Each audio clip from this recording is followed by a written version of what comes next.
and it is 4 p.m. So let's get started. This session is being recorded. Good afternoon, everyone. My name is Dr. Alex Hollingshead, and I have a privilege to serve in the college as the Associate Dean of Inclusion and Diversity. On behalf of Equity and Social Justice Working Group in our college, I would like to welcome all of you in person as well as on Zoom to tonight's Diverse Dialogue event. The title of our event today, I don't know what it is Finding Community Through Movement and Health.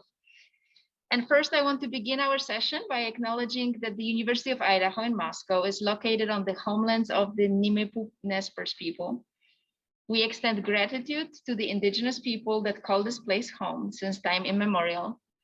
University of Idaho recognizes that it is our academic responsibility to build relationships with the indigenous people to ensure integrity of tribal voices. So I want to welcome today's panelists, Helen Brown, Josh Bailey, and Aaron Wood. I am deeply grateful for your time and willingness to share your experiences, perspectives, and story with us. Today's session moderator was supposed to be Sarah Campbell from theater, but at the last minute, we switched this setup and now Melanie Meenan from dance program as well as me will facilitate the session. Sarah unfortunately wasn't able to be with us today. I am very grateful to the staff support in our college, especially to Twyla Brown for setting up the webinar and helping us making sure that it's running all smoothly. So I would like to ask all of you both here in the classroom as well as on Zoom to save your questions till the last part of the session. And then if you are in person, feel free to ask the questions when it's time for questions. And then on Zoom, if you could post the questions in chat or the Q&A, and we'll address them then. Also, for all of you on Zoom, tomorrow you will be receiving an email with a link to the event evaluation. And those of you who are here in person, you might see little flyers with QR codes. If you scan them, you'll be able to provide us with feedback about this event. So now, without further ado, thank you all for being here, for wanting to be a part of this journey and learn more about finding community here at the College of Education, Health, and Human Sciences. And I would like to ask our panelists to introduce themselves. So Helen, would you like to start? Sure, thanks. Thanks for coming tonight and being here. I'm Helen Brown. I'm an associate clinical faculty in movement sciences, exercise, sport, and health sciences.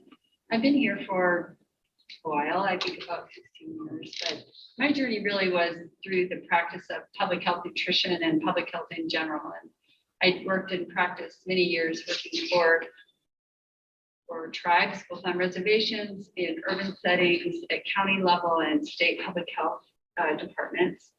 I teach primarily health promotion, public health related courses. We don't have a public health program, but I've continued public health practice. And so the work I do, I like to consider it engaged scholarship, working with primarily Idaho Department of Public Health, but also tribes and some entities outside of that in Idaho with program assessment, implementation, and evaluation. Thank you, Helen. Josh? That was it's always trouble following up Helen. So Josh Bailey, assistant professor. I use he, him pronouns. I am acting chair of Mobilizing Men Committee, which is the committee that is designed to discuss in healthy masculinity and new models of masculinity on campus here, with an attempt to address gender-based violence on campus. It is through the Women's Center and OVW grant. So that is really how I come to these spaces is through that lens. My work in movement sciences is biomechanics, sport focused. I am a former football player, volleyball player, wrestler, son of a military man. So that's what brings me to these spaces. Thank you, Josh. And Aaron? Hello, I'm Aaron Wood, and my pronouns are he, him. I am currently teaching at Casper College in the Department of Theater and Dance. Before that, I was in Salt Lake City, Utah, where I was dancing with Repertory Dance Theater, which is a professional modern dance company, for 7 years. And that's also, I went to the University of Utah, where I received my Master of Fine Arts in Modern Dance. The lens on which I focus through my art form is queerness and also the sexual identity of the physical body. And then, yeah, and so I also serve as vice chairperson for our Casper Pride organization as well. Thank you so much. And if I may add, Aaron is currently a visiting scholar in our dance program here at U of I and was really the inspiration for this event. So thank you. Thank you for inspiring us all to put it all together. All right, so our panelists, what does community mean to you all? I don't know if you want to take turns or if any person wants to jump in first. So however. Sure. So for me, community is a group of people that are sharing the same time, space, and energy with one another. Those are dance terms that our current dancers here in this space are recognizing. And I think that community is also a place in which we discover our truths, both as individuals, but also as a population together.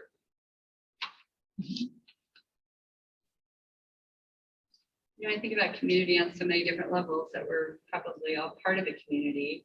The work that I've done in public health my whole career has been founded and grounded in community, and that meant some interconnections between people, but also just interdependence and interrelatedness.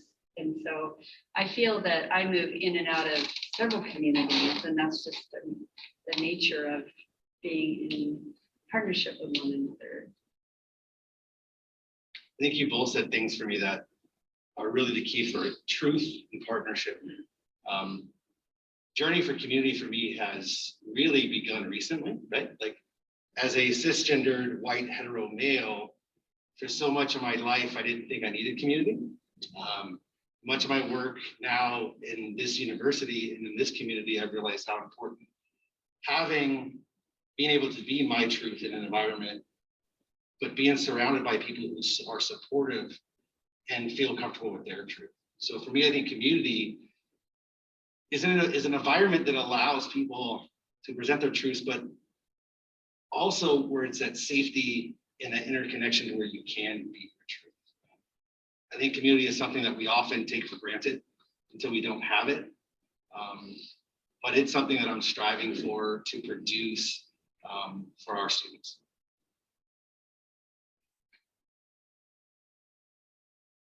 Sorry, I just realized that I don't know if everyone can see you all well or just the sign that Twyla screen is here. So that got distracted.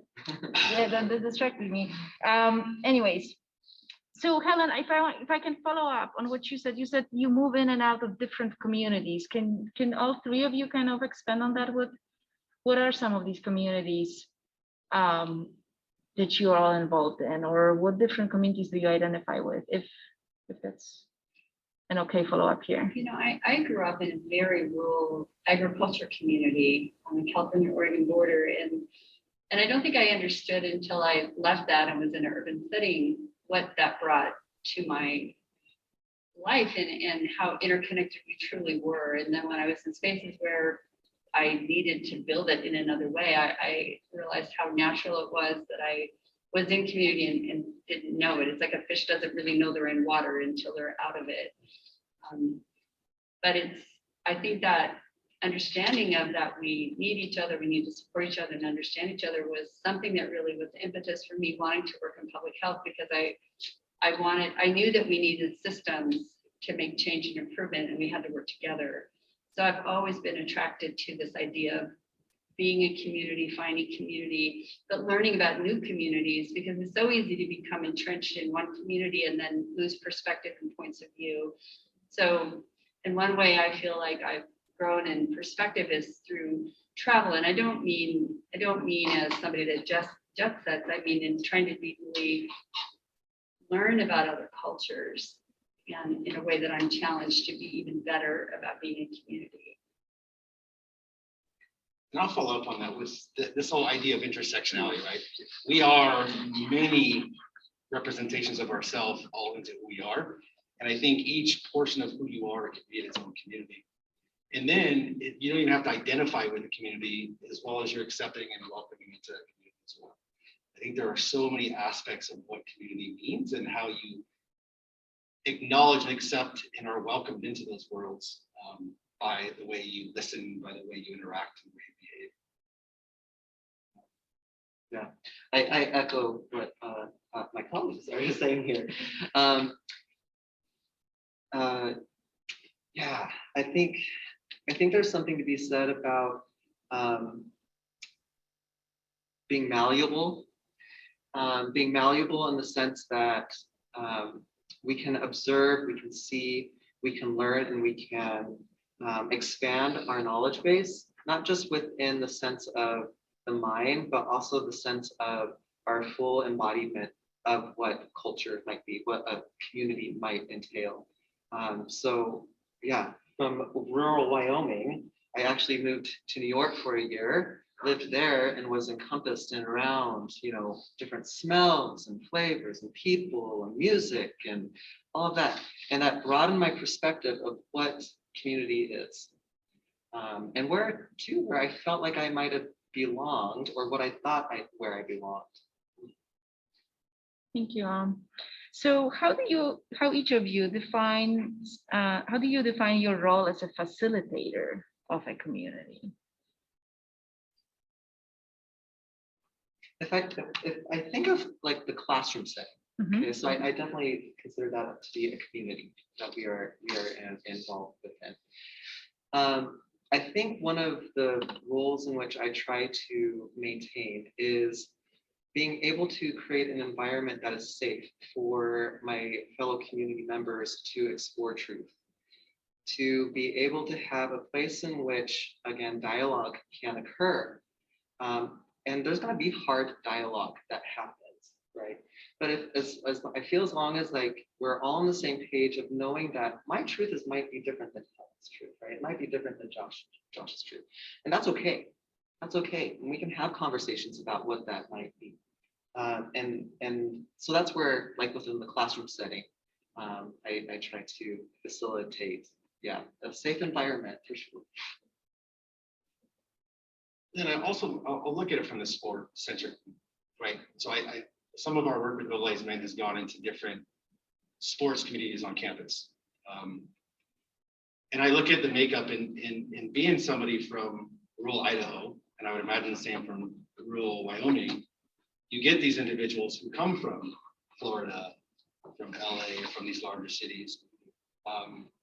And so your job as a coach or as advisor or as somebody within those programs is to provide spaces to where they all feel safe and being themselves, but teaching them how to be accepting and welcoming of the cultures of others' truths in those environments.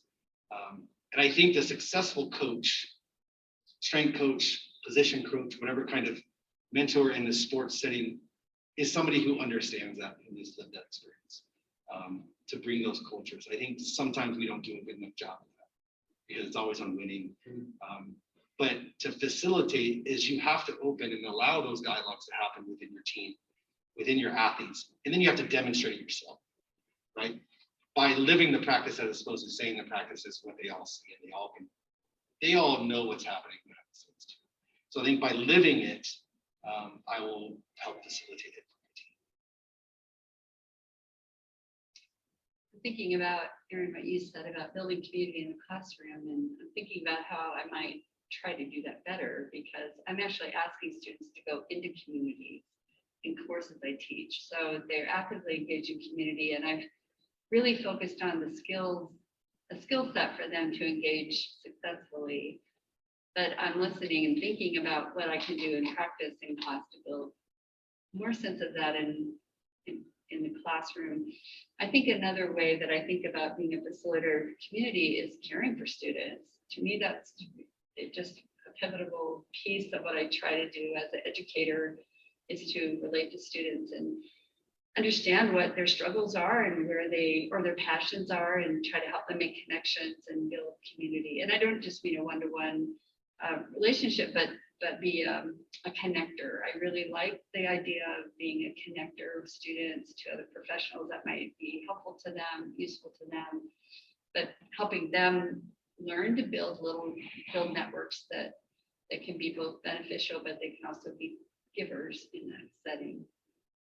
It's an interesting role that we have. I think that, our role of living the practice, really, right? Living that practice of showing the care that's really, I believe, is imperative in creating a healthy community. Right, and I'll piggyback on, so with the diverse dialogues, right? Part of my interaction with my students is I have the privilege of saying, don't call me doctor. It used to be on my signature line. It used to be how it was in Zoom. We had a diverse dialogue, right? And we had follow-up conversations on why, for certain individuals, that is an important title. And by me choosing and being privileged enough to not use it, it is not showing community with them. Right? So part of that practice for me is I now use doctor as well as my other stuff in my signings to show that community across my colleagues. And I think that for me is part of the practice that we show our students. And we have those conversations in my class of why I can have the privilege to choose not to be called that. But when you go someplace else, you need to address somebody on their name, right? We have name things that we. So I think this importance of that kind of development and how we're cordial with our colleagues, our students see that. Thank you. So how does your personal life experience contribute to the development of diverse, equitable, and just communities? And then how does your work provide support for these experiences?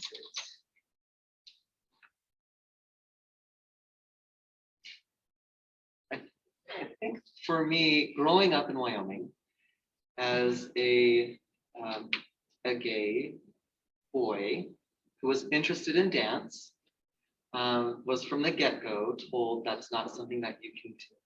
Right? That's something you shouldn't do, actually. That's something you shouldn't do. And so I was in gymnastics. That was the alternate because it was considered a little bit more like a sport, right? But it still has an artistic flair. And so from that experience growing up, I realized going into college that I needed to be true to myself. And I needed to demonstrate that, not just for myself, but for other people. And so I think for myself, I continue to do that. I continue to live and demonstrate my own authentic being. And I hope through that authenticity that it welcomes others to live in their truth, to live in their authenticity. And when we're all, I agree, when we're all living in our personal truth, then we have a community truth.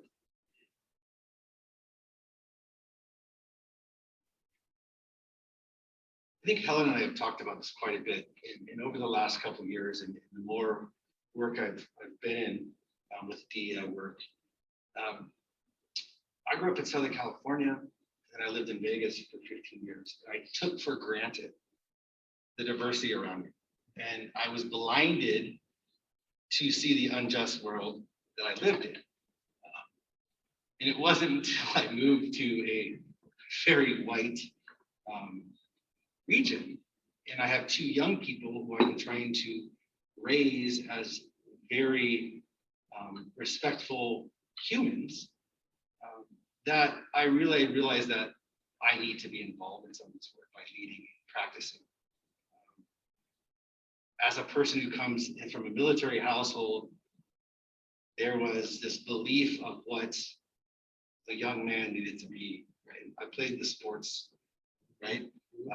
I think I can dance, but they know I can't, right? So I didn't go that direction, but it was always the very aggressive, hetero white communities that I was associated with. But in all my groups, I never realized how much I didn't take the communities around me and really engross them, right? I have some great friends growing up, and I didn't go to a lot of their homes for dinners and engage in that. So part of my new world is engaging as many different experiences and cultures and communities that I can, and demonstrating that with my young people, children that I'm raising. in getting involved around our community. I think that's important. It's based on where I came from, but now what I know I took for granted and what I was blinded to. That's what. Listening and thinking about what both of you said and thinking about stepping outside of what's familiar. I'm hearing you say that, and I'm hearing Josh talk about gaining experience in other places. And I would say that both of those things were true for me. This always sounds so cliche, but it's true. When I was 19, I went around the world on semester at sea, and I lived in the bottom of the boat because I was really from a low resource household, but I was there on scholarship and work study. And I had my life completely changed. I quit going to my private school that I was scholarship to and went to Davis to study nutrition and world hunger.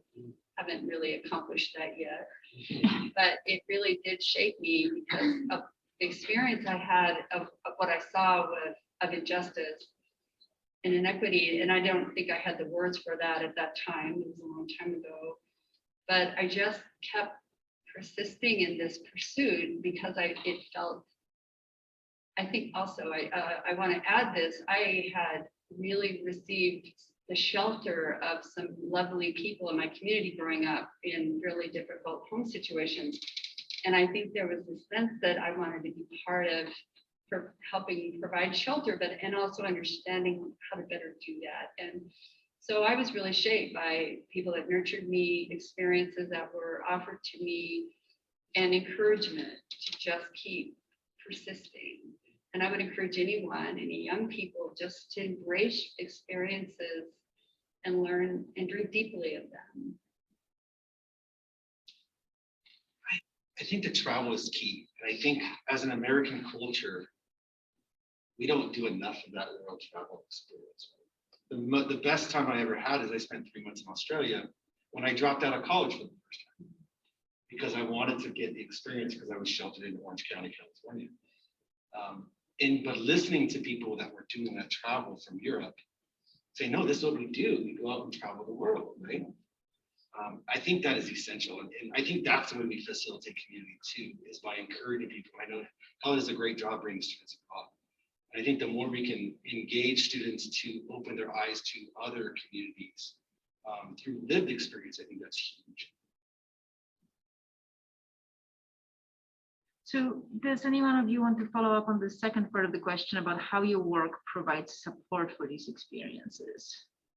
I'll follow up on that. I mean, you know, I had been to Nicaragua and I had met a student, a former U of I student who had familiarity with that area. And I said, do you think I could bring a group of students here? And she said, why not? And I went, I have no idea how to do this. But, you know, the international program walked me through it. And then I began taking students. But I remember thinking the first time a couple of students on the plane that I've never flown before. And I thought, and I'm taking you to Nicaragua. This is too much. I mean, it's such a different experience. So there was one is just helping and supporting and helping them be successful in these new experiences. But the other thing was really, and this was challenging, is to go against this mold that we're going there to build a house, or we're going there to do this thing that we get to come home and say, we did this thing. And I would repeatedly tell students, we're going to learn and we're going to be changed. And I would say to them, I can't guarantee you that we'll ever do a single day that's on the agenda, and I can guarantee you that every day will be a good day if you're open to the experiences that you have. And I had to learn a lot. I'm still learning as I do this. I'm taking students to London again in next June. But I think what I had to also do is try to channel back to that 19-year-old self that had seen nothing to understand the experience that they were having, because I needed to not be impatient with their experience of trying something so different and so new and challenging.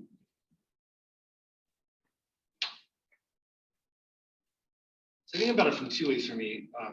It's all based in the same underlying idea of the work with mobilizing men is an engaging dialogue. It's not this is the right way or this is the wrong way. It's not that savior mentality. It's the let's have conversation because we all come from different environments. And I'm not going to tell you you're right or wrong. I'm going to tell you to think. To tell you to engage in other thought and bring other thought into your new thought process. I think that learning idea is huge. I think we forget, and a lot of times as educators or coaches or experts, we forget that we're still learning and allow learning to go back and forth. I think by demonstrating that in the classrooms and engaging those conversations in the classroom, it's how I teach my classes as well. It's not, no, it's my way or only way. It's let's go and explore what's out there. And you have that conversation and not saying, no, you're wrong. It's a matter of saying, well, let's figure out where we can improve or how this is better. That's how I see that. I mean, it's so inspiring. It's inspiring to hear you both speak about this, because I think there's something about the invitation, right? We invite ourselves, we invite our students, we invite our communities to experience something that might be unfamiliar or things that might be familiar.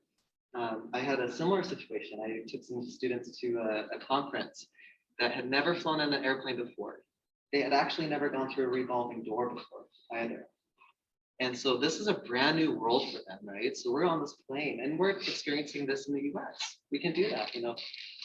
Going abroad is amazing, but we also do have things here that we can explore, including our laboratories, including our spaces, our studio spaces, where we can invest in the embodiment of newness and in the embodiment of the unfamiliar. And I think through that embodiment, we get to open our eyes to perspective and being allowed to see ourselves and others in ways that we may not have been able to before. Thank you. So community is often associated with unity, but can we build community despite of or through difference? And how can or can conflict help to, oh my gosh, this was really butchered English here. How does conflict help strengthen the community? We've been exploring in some of our technique classes this week of getting to the basics. And the basics of what humanhood is: skin, bones, organs, brains, hearts. And if we can get to the basics in conflict, I think we can find a lot of resolve, because through that conflict, there's actually similarity. I'm a believer that we are more similar than we are different. And that's a way in which I approach life. That's a way I approach my pedagogy. And I think, again, it's getting down to the basics. We're human. First and foremost, we're human. And then, of course, we've had lived experiences, right? We've had lived experiences that are stored in muscles, that are stored in our minds and our memories. And believe it or not, I bet more often than not, our memories and our embodied and our stored information is pretty darn similar. We know what love is like.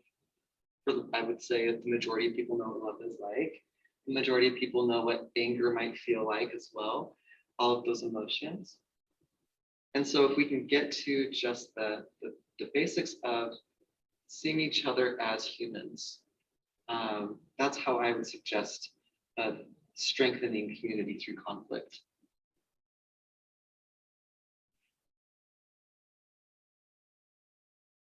I teach a class called Critical Health Issues, and it increasingly is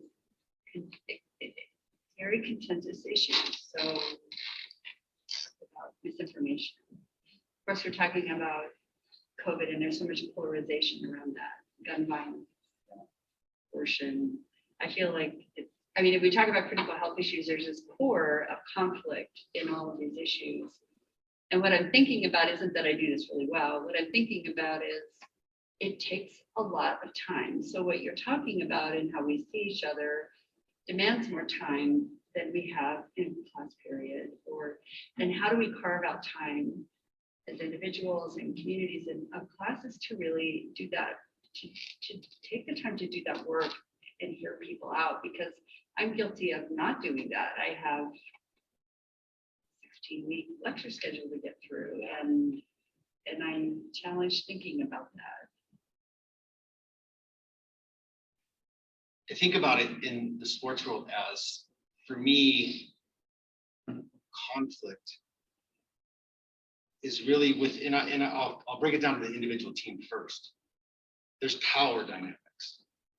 And so I think when you look at community, we're trying to break down some of those barriers of hierarchy and power within those constructs. And if we can really break that down and remove that, the community is going to be good. I think in sport, so often there's this imposed demand of, I am the boss, I'm the coach, and the conflict exists that you can't create the really good community within those environments. I think those who are successful as facilitators of community can break down that power and conflict. And I think about the military. In one of the sessions that we did for the mobilizing men, we had military individuals on there talking about masculinity in that work. And for them, there has to be this conflict where there has to be a loser. I think it's how we define conflict matters when we start talking about community. There is definitely healthy conflict, right? But I also think a community that doesn't have the unity of thought and experience. I think the diversity in thought and experience strengthen the community, as well as we're allowing those truths to be. So for me, I think about it as that world is power. I do not like the power dynamics that are represented in a lot of sports worlds, a lot of gym worlds. It's problematic, and it doesn't engage in what is healthy for those environments. A lot of the work that involves in public health is always about bringing partners together and stakeholders.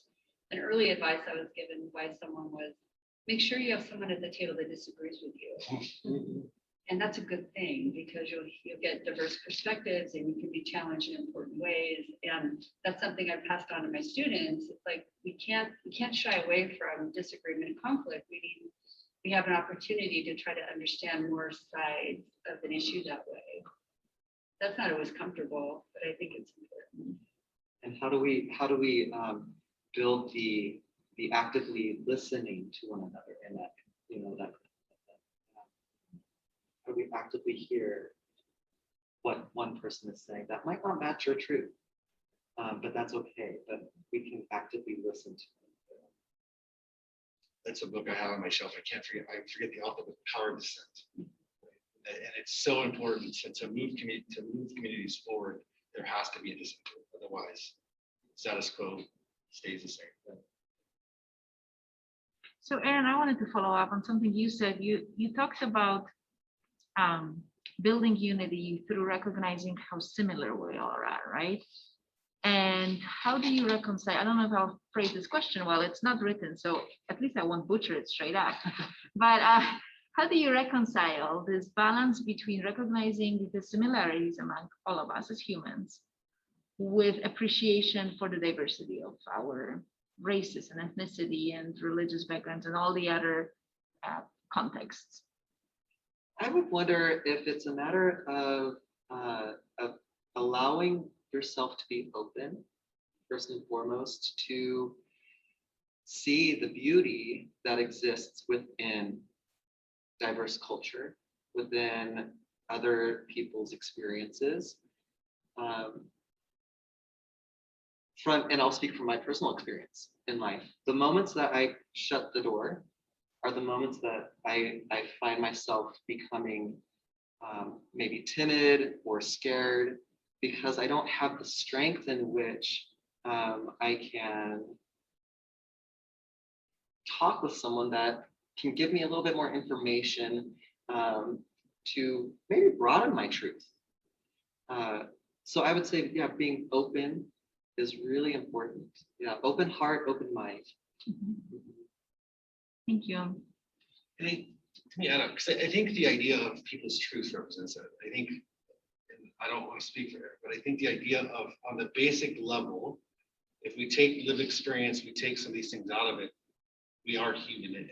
We all have, we live in evolution, come from the same, right? So I think there is that, and then we can start building on the truths of each person.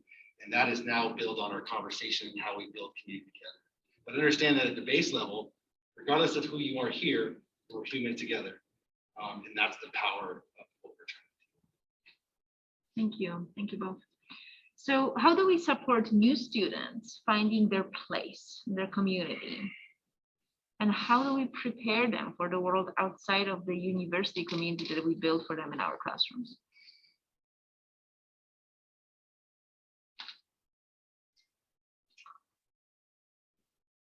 So we discuss this a lot, right? We discuss it in our committee meeting, our work group.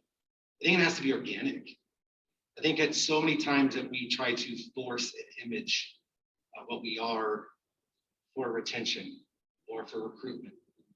I think by providing those spaces, I have a family member, extended family member, who at a different university is an alumni and a donor and those type of things, and has a struggle with there being a row in the student union for certain identified populations. And that's how you build community. That's how you build acceptance, by having those spaces where they do feel safe within their community, but allowing for their ability to interact and communicate with others, slowly bring it on. I think it's challenging, and I haven't had to deal with it. It's not a lived experience I have, the way I identify and my lived experience. So for me, it's a matter of I'm going to listen and invite you in. And I'm going to listen first. And that's a new skill. But that's part of that process, is just being and providing those communities for them to feel safe first while they're exploring it. And I've had that privilege. My first doc student is a wonderful South Korean gentleman who finally got his job in the States, so I'm happy for him. But I had to learn a lot to do that to him. We had those cultural differences. So when I first met with him, I had to learn, okay, how does your community and how does my community do? Okay? So the first time I had him over my house, he wouldn't leave until I told him, it's okay, you can go now, right? So understanding those cultural things. So now I would say to him, you're free to go whenever you want to. Understanding that that's his culture. So it's just meeting people where they are and allowing that process. Instead of, no, that's wrong, you don't have to do that here. It's okay, let's build our communities together at this point. There's a word that Josh used a few times of acceptance. And I wonder if the space in which we create is a space in which we applaud the effort, and we also encourage students to first and foremost accept themselves. And then from there, we can then develop an acceptance through all of us. Again, whether that's my truth is different than your truth. I accept that might be different, right? That's okay. I think that as long as we accept ourselves as who we are, maybe that might be something for a consideration. It's powerful. What I think about is paying attention.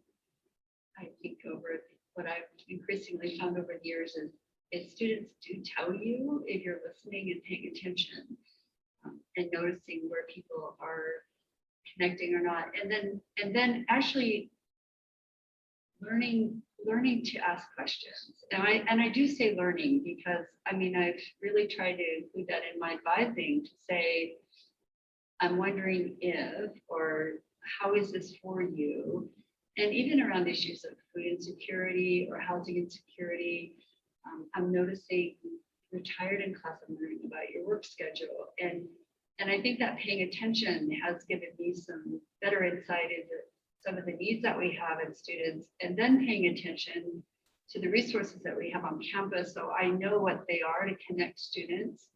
And the third thing I'd like to add to that is to become a stalwart advocate of these organizations that exist for students who need these spaces. And increasingly they're under attack with budgets, and we can have political perspectives that they shouldn't exist. And so being an advocate for students in these organizations, to me, has become increasingly clear in the last 2 years.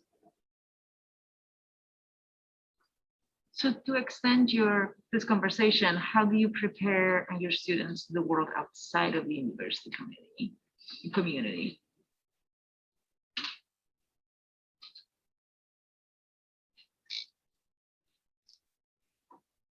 I mean, if we consider the laboratory lived experience, right?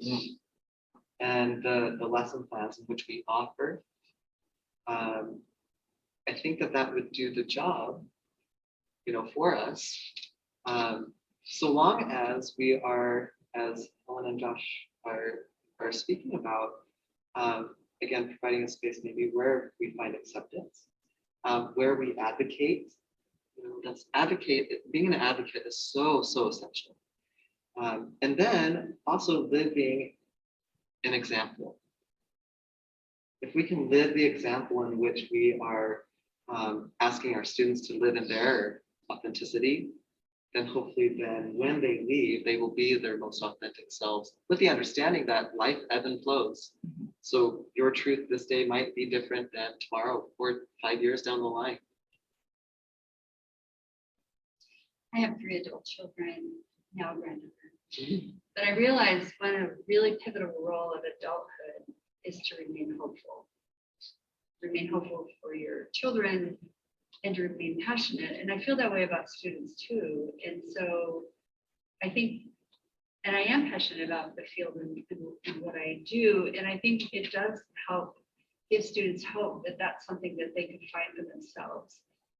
But they all already are part of communities. And so another thing that I've taken to try to do was to learn about where are those avenues or opportunities in these places that they're from, because sometimes our students can even be a little bit shy about talking about that hometown of 2,000 people, but making that connection that, oh, this is such an important skill, you'd be so useful. If that's where you want to be, you could do amazing things there and build.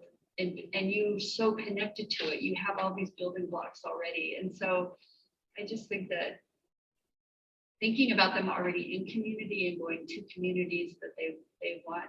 And for me in public health, we're always thinking about how do we change the conditions where people can be healthy and thriving. I'd like to help them recognize what these tools are that they possess and what tools have they gained that will help them do that. I think it goes beyond the classroom. I think my role as a member of this community, the university committee, is to show them that I care about them beyond the grade of my class or the advising meeting you have with me. I think that's what it is. Every athlete, every dancer that I know, I will support you by going to your events. That is part of me showing you that we are a community beyond this. But it also shows them the need to support others and show them beyond the classroom where your importance to me lies. And it's also having these conversations. I will talk to you about who you are, not about what your day is or how you're doing in the class, why you're failing in the class. I don't care why you're failing in the class, unless it's insecurity, and we can get rid of that and get that barrier away from you. If you're showing up or you're not showing up, I need to know why you're not showing up. And so that's part of the communication for me. And I tell my students all the time, it's all about communication. Communicate with me. We are going to work through any problem you have, but the communication is key. So teaching that communication process, I think, is important. So my next question circles back to something you all talked about a little bit earlier, but I was wondering if you want to add anything more to this. So how do you work to develop a community in the classroom space where perspectives and beliefs often conflict?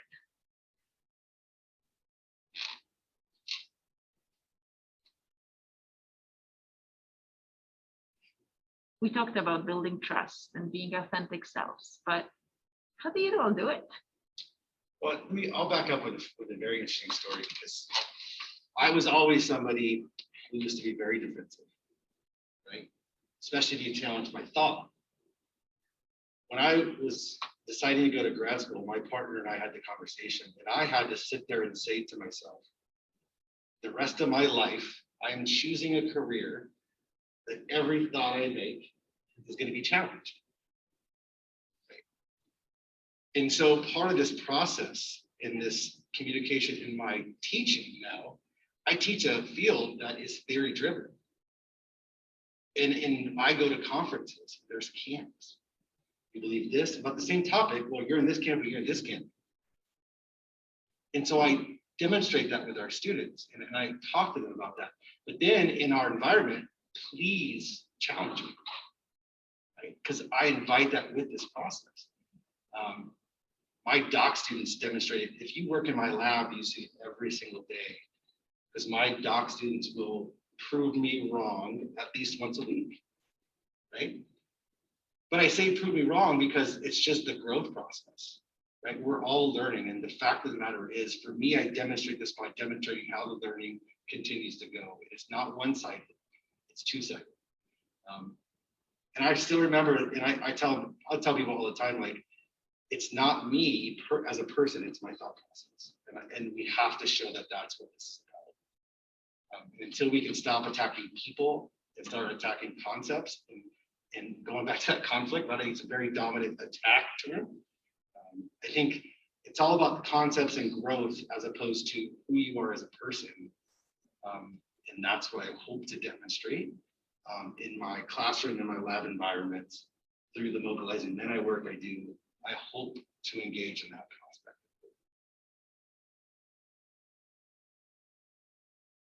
aspect. I appreciate what Josh is saying, in particular with not attacking the person, right? Not attacking the person, but addressing the conflict. What is that conflict and how can we find resolution with that conflict? How can we resolve it? What from your experiences, what from my experiences, what from your experiences, how do we all bring that to the table and address what that is there, right? Without it being, you're bad, I'm good, right? And that applies for, as dancers, we experience that in composition. When we create work, there are tools in choreography that make choreography what it is. And as an instructor of composition, I might say, well, this tool I didn't see this tool, right?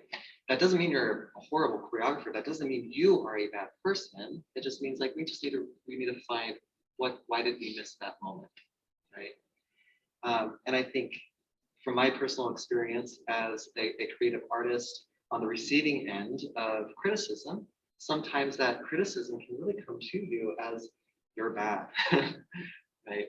And the intention might not be you're bad. The intention might be that moment wasn't working or this conflict is there. Let's figure out what that was. What I would add to that is I don't know that I've ever been more challenged by the polarization that we're experiencing.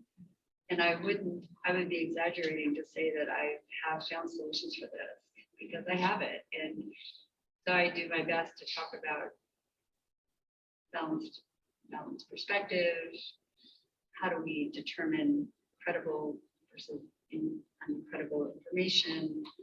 But I feel like I need to go back to school. I mean, I'm in an era now that I've not experienced before to this degree, especially related to the two subjects I teach in health that have to do with racism and poverty and violence and guns and these many very conflictual topics. And I feel like I'm needing to hone my tool set because what I've done before isn't adequate for what I'm encountering.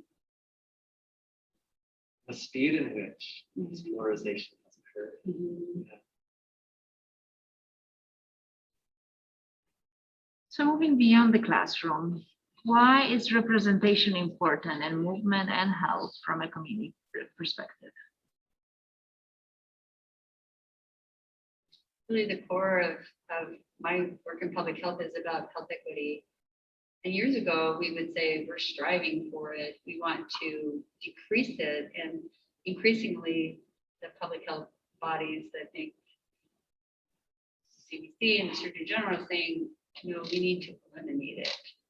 And we can't eliminate health disparities if we don't have representation, if we're not have all voices at the table and they're equally heard. So at the very core of the work that I do is this idea that it's not work that will finish in my lifetime for sure, but representation will never achieve it without representation.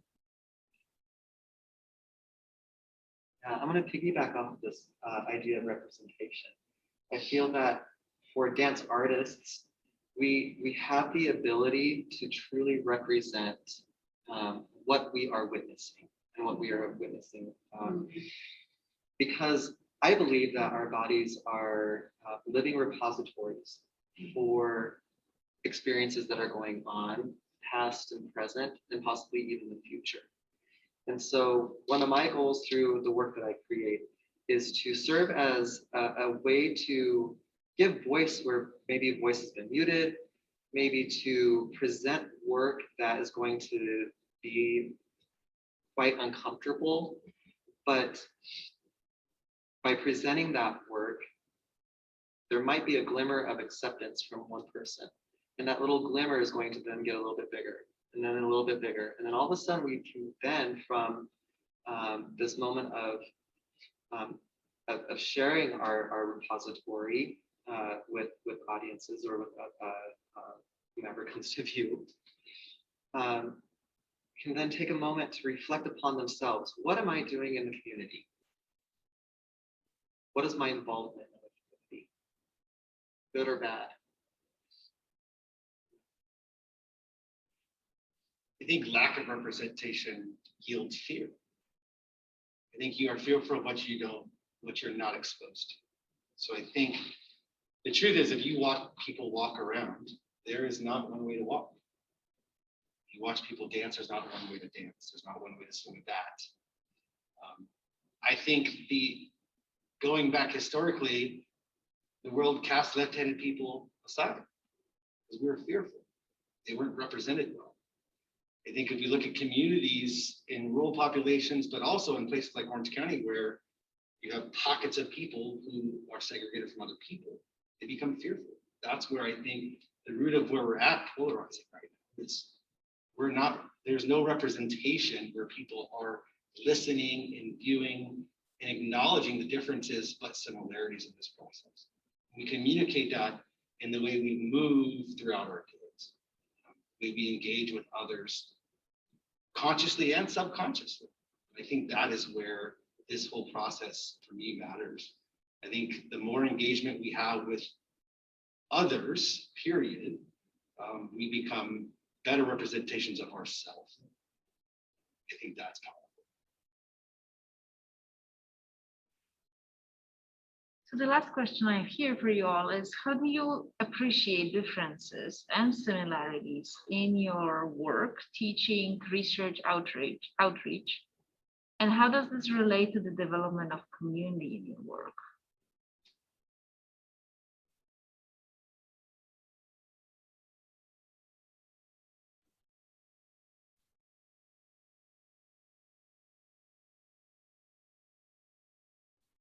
I think for me, it goes back to earlier in our conversation of getting just to the basics.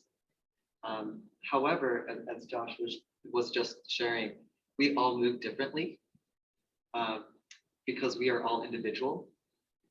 And I think if we can see the beauty that one individual is, then we can see the beauty that our individualism is as well. And then through that moment of reflection, we've got a tie of energy together and we're bonded together.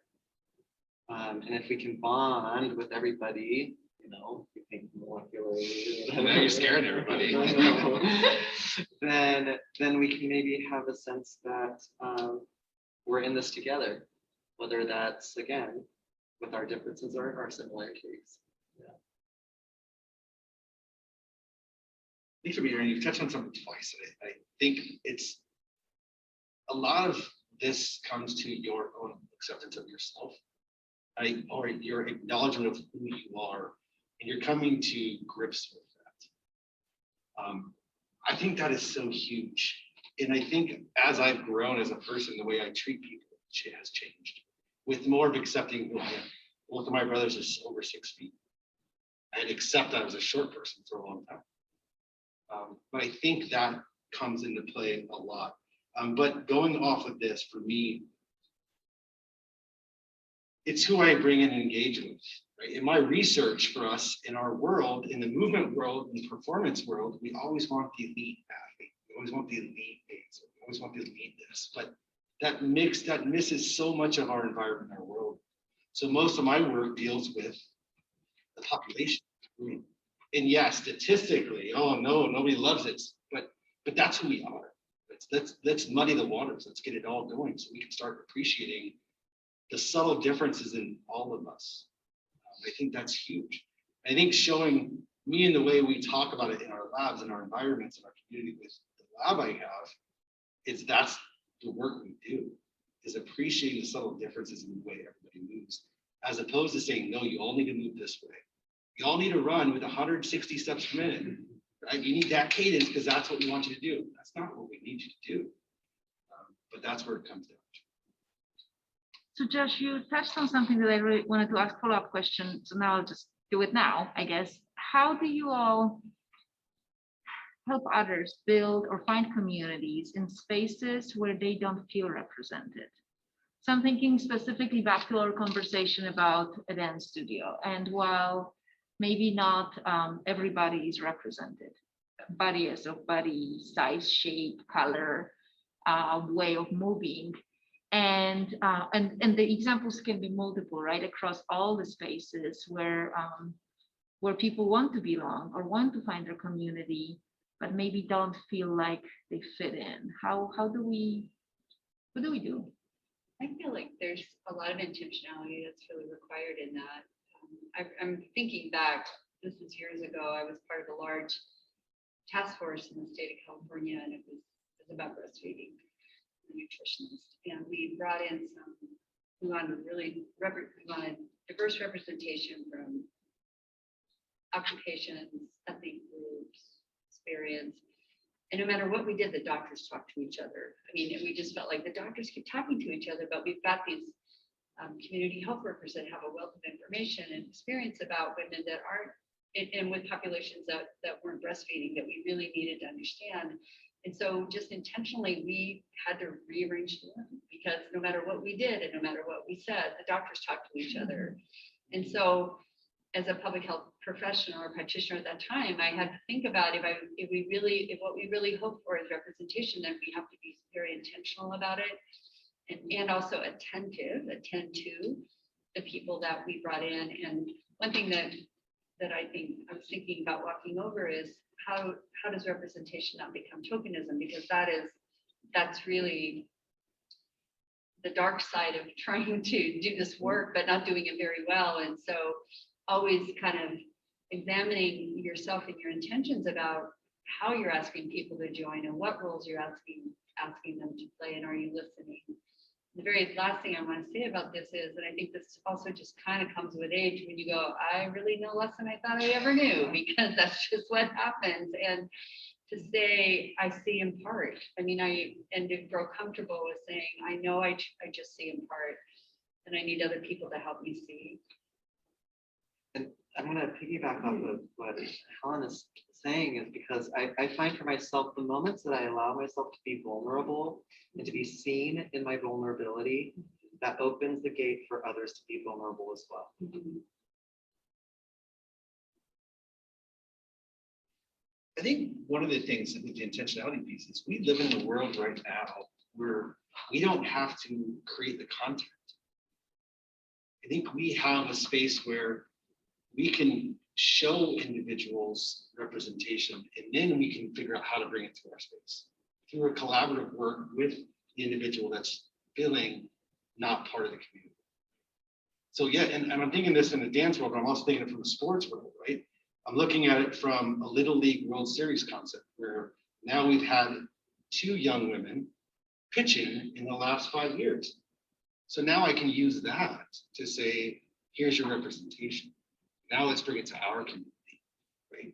And in the same way with, if you look at basketball and you look at the Paralympic basketball teams, that kind of, like nowadays we can have those conversations with the social media, and that these are the powers of those social media and the internet if you use it correctly.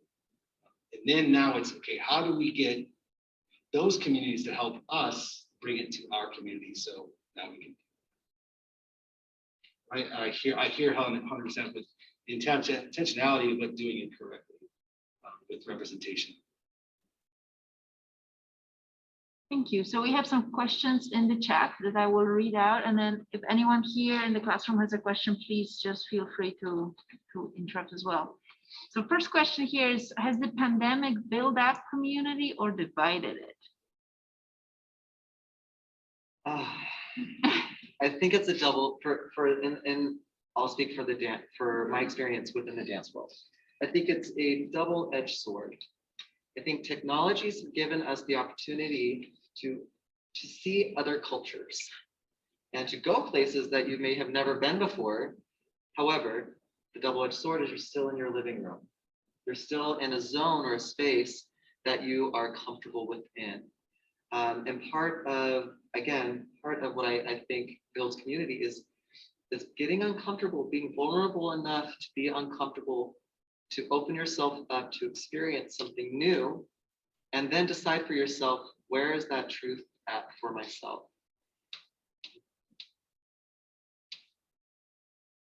I have been lucky because the pandemic allowed me to be part of probably the greatest community I've ever been.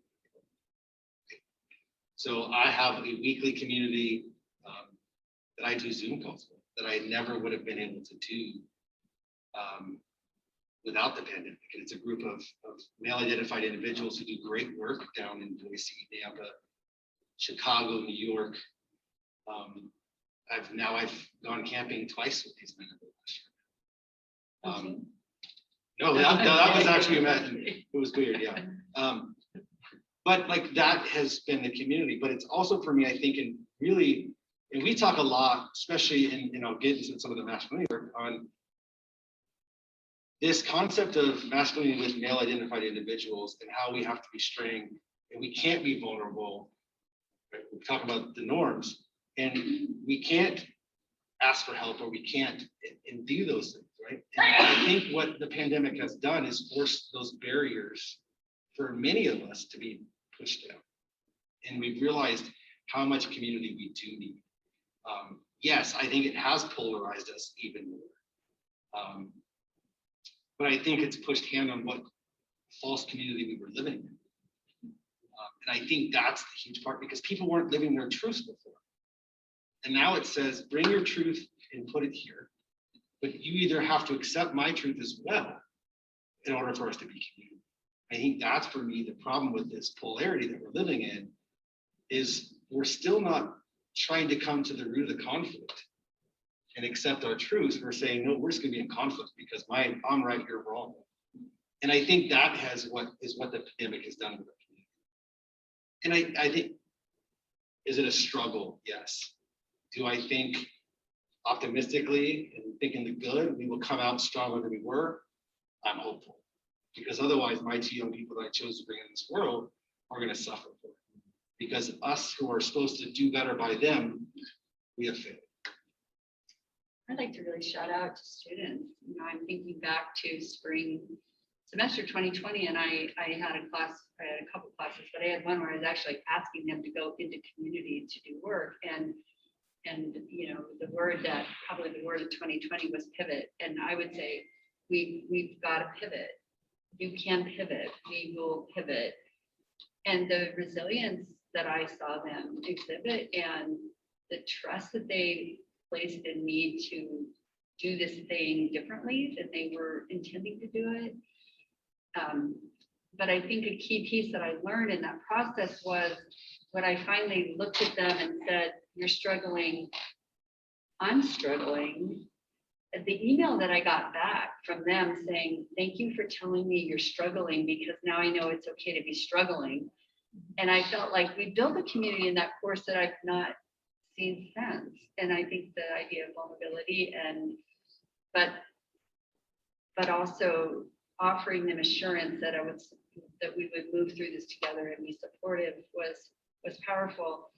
On the other hand, I've noticed and talked to several students who were very disassociated by the pandemic and trying to pay attention to who those people are, and how to be helpful.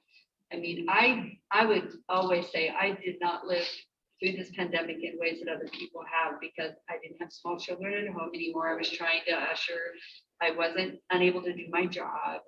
I mean, I didn't experience many things. I had as a partner, I didn't experience things that other people experienced that were really isolating from community.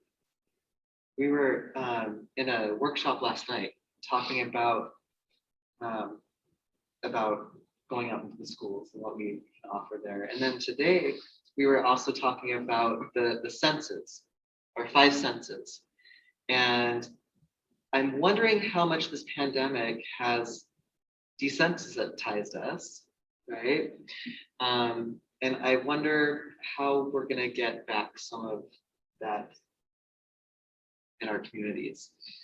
And in particular, I witnessed this in the dance world, where we were dancing 2-dimensionally on the screen. And so much of what we do is 3-dimensional. It's all-encompassing environment. We're touching and we're hearing and we're talking and we're smelling and all of those senses coming into play together. And then all of a sudden we're here. And so I'm hopeful that we're on a trajectory again where we can be with one another and feel safe. But I think it might take a little bit of time. Are there any questions here in the room? Thank you. I really enjoyed the chair. And it's inspiring me a lot. And I was thinking about build community and also making the community better. So I want to make the community sustainable. Like everybody knows aware. Like we need some. Like we need making healthy like community. So they like the value of equality, diversity, and social justice. But how can we keep their like community building continuously, and then what's the big obstacle like to continue to make a healthy community? Any advice?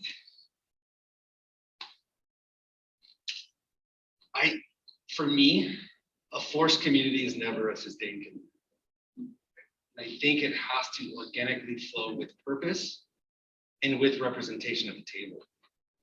I think if we want to force a community within something, it's not going to be sustainable. And I truly believe that happens. I think as we talk about, the retention and recruitment, you can't force it. Right. They're going to see through it. I think I graduated high school in '98, right? I had 2 young men on my football team that came and played at Boise State. They were gone within 1 year because they didn't have community that they felt a part of. 20 years later, I still don't think we have that community. And I think it's because they're trying to force it. I do believe there are sectors of our community here that do a great job of it. It's organic, it's free flowing. There's other sectors I'll call out across the campus on this side over here that are forced and don't succeed very well.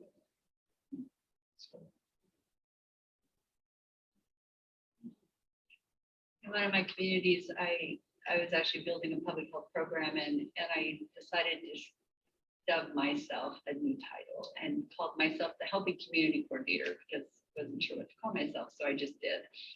But that was a really interesting process where we took a community through a 2-year process of deciding what was a community assessment, needs assessment, what were the needs and what were the strengths and where were we headed. And there were so many lessons I learned around that. And the first lesson I learned was that I shouldn't lead the meetings, that it should be a community member that led the meetings. And it was hard to step back because I have had a lot of training in this, but I did step back. And then I didn't exactly think that we had to pick issues to focus on, and I didn't think they'd actually pick the right ones, but it turned out that they did pick the right ones. And so I had this series of stepping back and thinking about it with more humility, and some mistakes were made, and I had to just accept that too and learn from it. And I'm not saying I did it perfectly, but what it taught me was that the answers were in the room. If the room was inclusive, the answers were in the room. I I also wonder if we personally can invite those that we know might not share the same perspective, right? I'm thinking of people in my life that have different perspectives than I do. Let's just take modern dance. I have people in my life that don't consider modern dance to be their favorite. Okay, that's fine. Well, I'll take you to a modern dance show. Let's go and we'll chat about it after. Well, then how about you then take me to the ballet? Okay, and then we'll chat about it after. So I wonder if we take a responsibility and truly invite one another to experience communities that we find ourselves missing, or we find ourselves not maybe even considering because we might not know. So the next question is a perfect follow-up on that. So several of you have talked about the importance of traveling or going to communities of which you are not a member to learn. How do you ensure that you are A, wanted in those spaces, and B, not using people for your own benefit?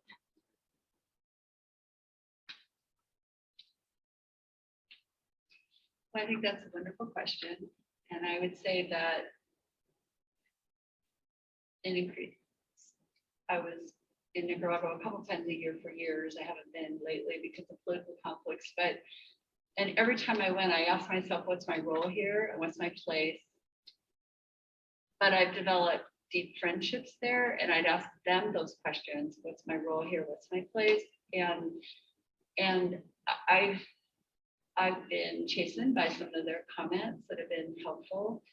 But what I would say that why I have had the confidence to return is that I have relationship with people, and they're people I care deeply about, and I've asked them for ways that what are the things that we can do that are helpful for them. And so trying to be really intentional about seeking permission, asking questions, and following up on their suggestions, because I've done it the other way and it hasn't been right and worked well. But I still think asking the question about what's my role here will always be my first question.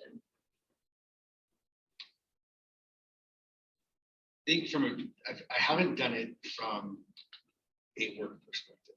So I've done it from a travel perspective.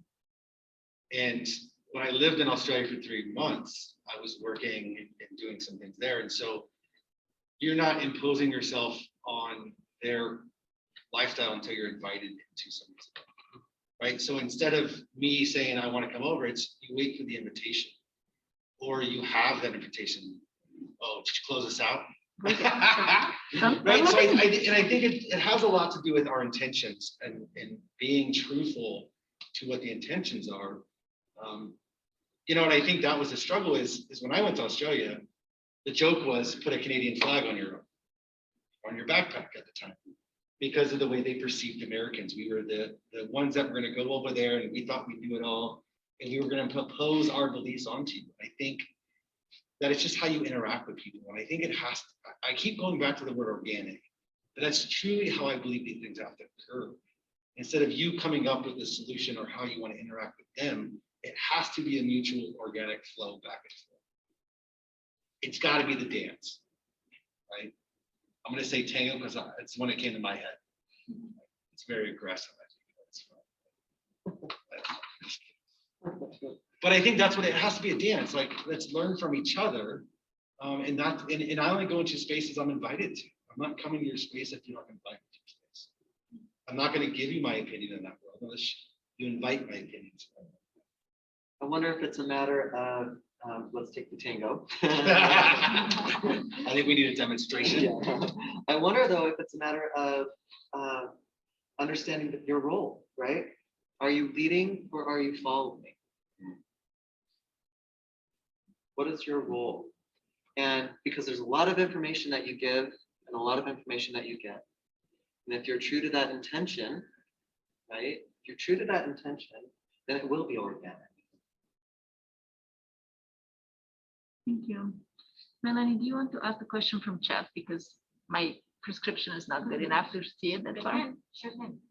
So the question we have in the chat is, how do you gauge how far to surrender to others' perspectives of your communal role versus your inner feelings of roles you want to pursue just to feel your behavior or look matches better to your true self?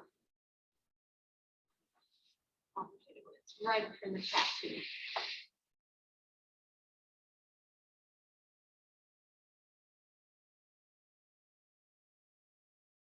Right, so I look at the word surrender and I think back to that conflict concept. And I think anytime your truths are being violated, that's where it stops, right? So I think once something else violates your truths, then you're no longer in community.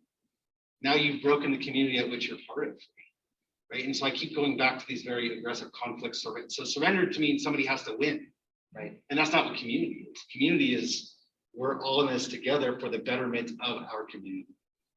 So once my truth stops, I'm no longer a community. That's how I.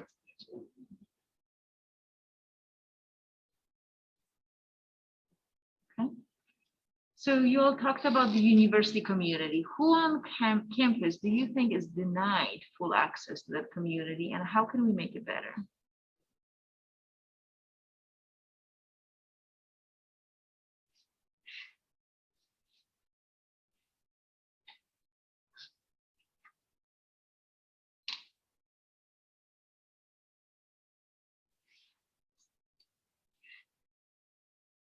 I think we have to take a really, I'll speak broadly. I'm not familiar with this university, but I'll speak broadly with in regards to maybe academia. I think we have to really take a hard look at insecurities. I think that's imperative in order for healthy communities to exist. When we've got those that have a lot and those that have none or little, then we're out of balance. There needs to be a way in which we come to some sort of balance so that it's equitable for all of us.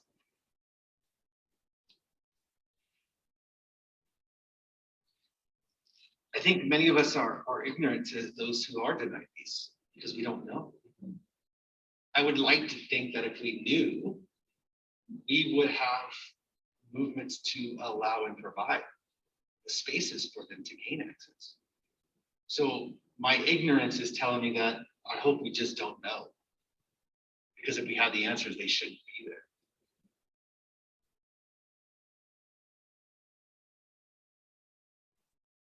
This is a really thoughtful question, and my immediate response was, let me think about the group. So I think about access, and I think about stories that students who are in wheelchairs have told me about trying to navigate our campus in snow.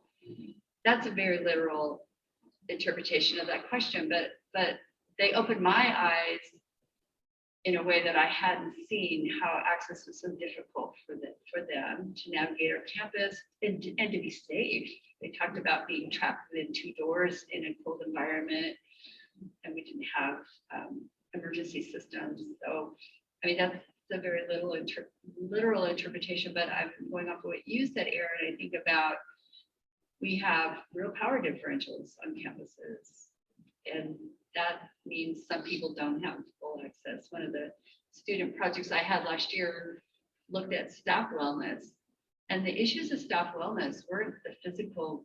What they wanted wasn't about more activity or better food. What they wanted was concern about their mental and emotional well-being. That's what rose to the top, and I realized they don't have full access to the benefits of our community in ways that are really important.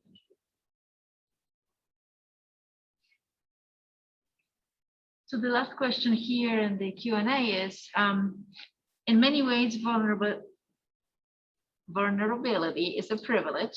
How do we cultivate educational communities in which we support this and allow space for individuals to feel safe, to share themselves and their truths when able to do so, or in different amounts?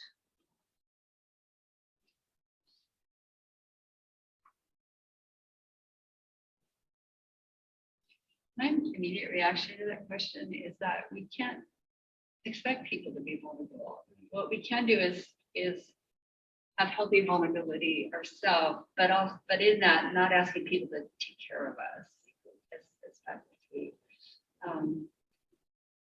I think that that's important, and I feel like what I try to do is be open and receptive, and if vulnerability occurs, that's a wonderful thing, but I'll never insist on that or even expect it, because there's too much power differential in the role of faculty to student, and I understand that. I also think there's something about, and Melanie and I were talking about this, of what assumption does. Right? And so I'll just speak from my personal experience. You know, you have a rehearsal that goes until 8:30, 9 o'clock at night, and then you go home. Well, on the way home, you might have slid into something and, you know, your car got damaged. So the next day you're coming in and you're in maybe not the best of mood. And this could happen with a student, right? Or many various things.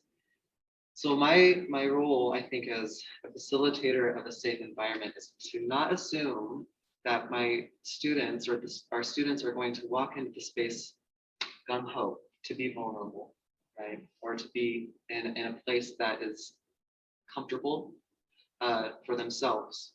So I have to check in with myself of what is my assumption? Am I making an assumption about this day at hand? And own that assumption as well, too. I think that's an important component as well for myself. I think it's also to understand that vulnerability is a spectrum, right? And so each person can be wherever they want, but part of, they both touched on this, Helen and Aaron have touched on it earlier about practicing and showing that vulnerability to them. If they see the vulnerability in you, they may feel a little bit more able to come out in whatever comfort level they have. And we will meet you wherever you are in your own vulnerability and help guide you through that. It's never black or white. It's never all or nothing. It's always wherever you are, we're going to meet you there and help bring you further along in your process. Any of you in the room have any other questions? I have a question. Going back and forth towards the pandemic, I feel like I'm really intrigued with the idea of masks affected us and our community.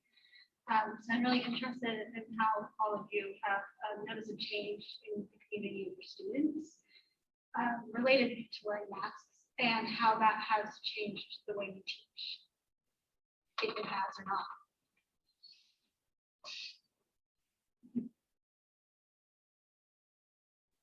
Expression, right? Expression. Yeah. To see and to hear clearly, you know, if we have that opportunity, that's something that I've noticed in my own teaching experience is I miss seeing the expression, and I miss seeing students speaking. I miss like seeing them actually speak. I can't see that. I can hear them, but it's slightly skewed because we've got you know, I consider a protective component of my attire on. But yeah. I had a student last semester or semester before that I had only had in the year with MASA. So I didn't really know visually who the student was. Upon graduation, this student told me, yeah, I've served you at One World numerous times. So for me, it's providing this disconnection with our relationship to where I can see your eyes, but I can't see your face and who you are. The same with you to me. So I think for me, it's limited to that connection piece, which I truly believe is key to how I teach in the classroom, wherever it is. It's that connection piece for me. It's miserable watching y'all dance from now on because so much of it is through expression. And I lived that way too, right? When we started doing Zooms for a while there, I would get texts, Josh, watch your face. Right? Because in this world, I'm very, you can see everything right on my face. But you can't do that in a classroom. You can do it with the eyes, but that's expressions. You know, I find it difficult to have a large class, so I have a hard time making enough distinction to know who people are. That's challenging. I'm reading Kristen's comment on the screen, and I think it's a really important comment. And I'm thinking back to a couple years ago, and I had a student come into my office, and it was basically some political things were happening. It was around DACA. And this person said, I've never felt uncomfortable in my brown skin until right now. And I know I've talked to you about this, Alex, before. I thought, how do we as faculty signify to students that we are a safe spot, a safe place? And this person came to me and I was grateful. She came to me because she felt that I was a safe space for her. But I realized that not all of our students have that person they feel that they could go to. And that deeply troubled me about the environment. It woke me up to some realizations about our campus and some lack of safety and protection that many of our students were feeling. So I think that the comment here that we have in the Q&A, and I don't think people on Zoom can see it, so I'm going to read it. I think it's a perfect wrap up of our conversation and will leave us with a really important food for thought, if you will. So our colleague wrote, I have had students tell me about being driven from frat parties while being called racial slurs, and heard stories of people being called anti-gay slurs in campus workspaces. There aren't enough bathrooms for genderqueer people. I think the Vandal community often fails to include Black and brown people as well as queer folks. She agrees with Josh that, and we wish that we could fix this. And there are people working on it, but we have a lot of work to do. And with that, we will end our session tonight. I think we all have a lot of work to do to find and build and cultivate strong communities here on campus and in our lives. And thank you all panelists for this amazing conversation. Thank you for those who joined us on Zoom, as well as those here in the room. And a recording will be on our website.